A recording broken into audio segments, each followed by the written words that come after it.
Hi everyone, this is Ting Yuan from Ting Yuan Art. Thank you for joining me. And today I'm going to talk about how to gain confidence when you're just starting out. I know it's when you're just starting out a vocation, a new goal in life, it's never easy because we are all new learners, we're newbies. And it's hard to feel like you're getting ahead because your head is always into something and trying to work at it to make it successful. But success always comes much later. So while you're in the middle of it, you won't have confidence until it is all done, until you get so comfortable with it.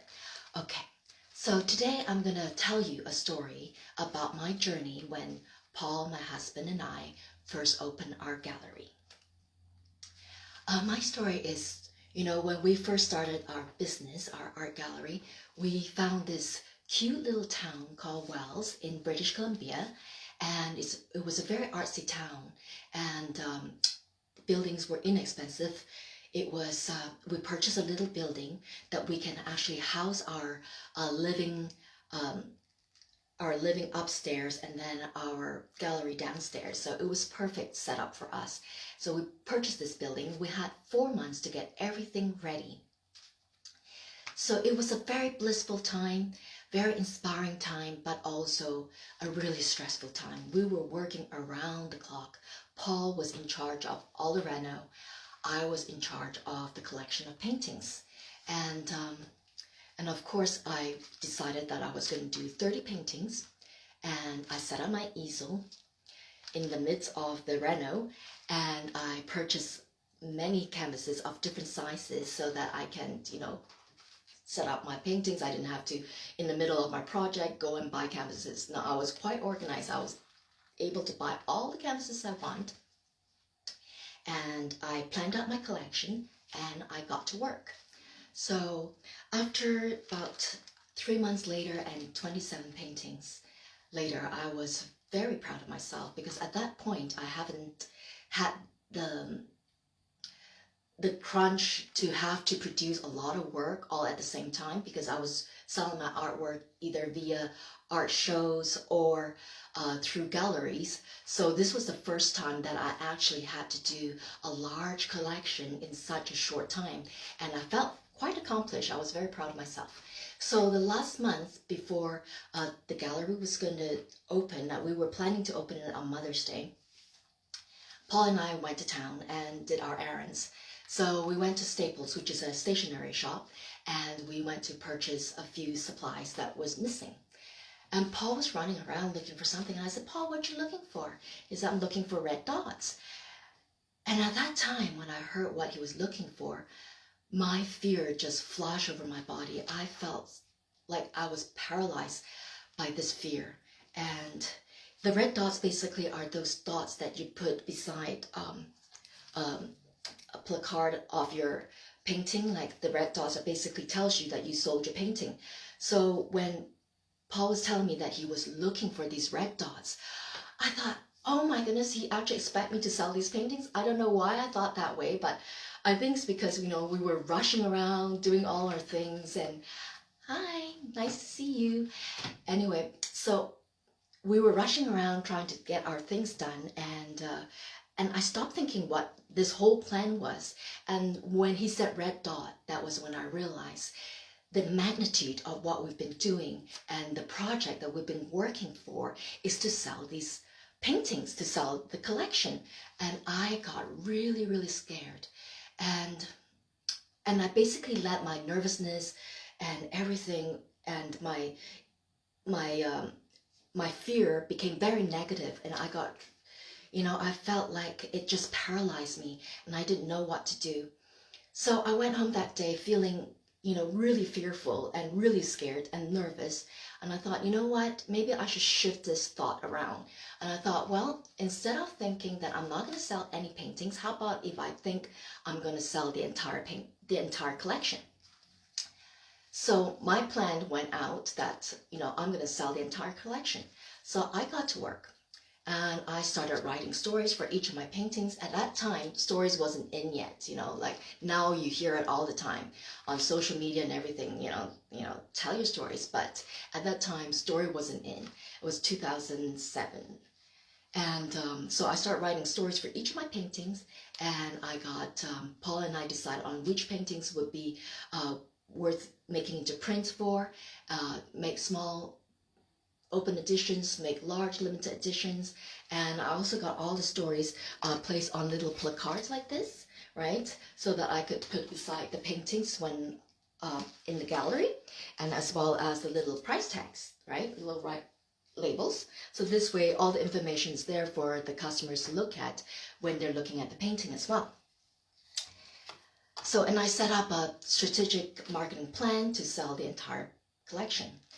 And this is what I discovered, that, when we're nervous and when we have our negative thoughts, we need to shift our mind into solution mode. Because once you shift your mind to solution mode, you will become challenges. And when you are faced with challenges, you can actually take those challenges and make them into learn more about them, educate yourself more so you can find a better solution to solve these challenges.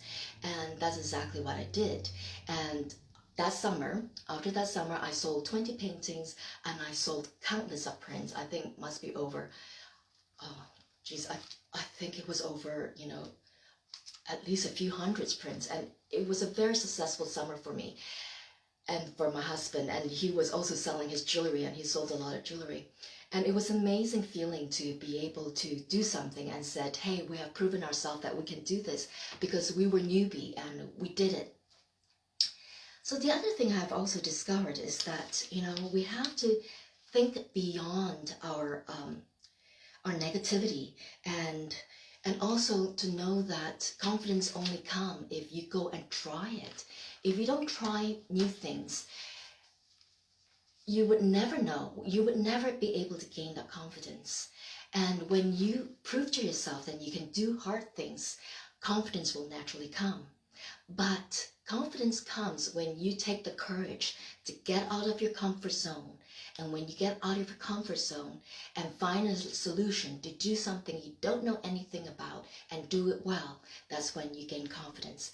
So it doesn't matter what your vocation is. If you have a dream in life that you really want to do, please forge ahead and do it. It's better to give it a try and fail than not give it a try, because then your whole life is going to be spent thinking, oh, I could have, I should have, I wonder what it would be like if I did it, right? That's not the way to live life.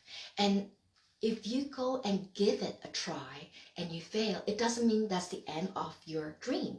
It just means that you have to go back to the drawing board and do it all over again and find a better solution.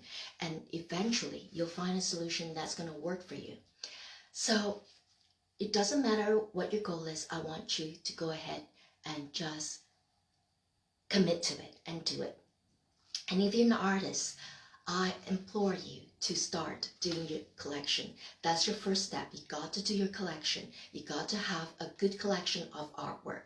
Practice your skills, make sure they're good, and make sure that you can create a large collection for your first basically opening or your first come out, so that this way, you have products to show people what your skills and your styles are all about. All right. And if you're an artist and you want to create this large collection, but you don't know how to find inspiration, after this video, I would put in a link so that you can tap to it. It's basically a guide to teach you 22 ways to tap into your inspirational well, to find inspiration so that you can make a collection of artwork. And also, if you need support team, maybe you want to join my Facebook group called Creating a Profitable Art Business. When you have this team, basically it makes you feel more accountable for your goals. All right. And I will also post this link above when I'm finished with this Facebook Live. So people, the other practice I want you to do is name 3 things that you were once not good at that now you're expert at. This will show you that, that we're all students and lifetime students of things that we learn. And after basically when I finished that summer, I became a lifetime student of art marketing, because art marketing and also a lifetime student with my art skills, because all of that basically equate to my success in the art business. So whatever you need to do to give you success in your dream, make sure you educate yourself and do it often. And, always be a lifetime student. Okay, thank you so much for joining me. Thank you for watching this video. I really appreciate it. And I'll see you next week, and I will do another video for you. And hopefully this video really helps. And if it does, please let me know. Thank you very much. I shall see you next week.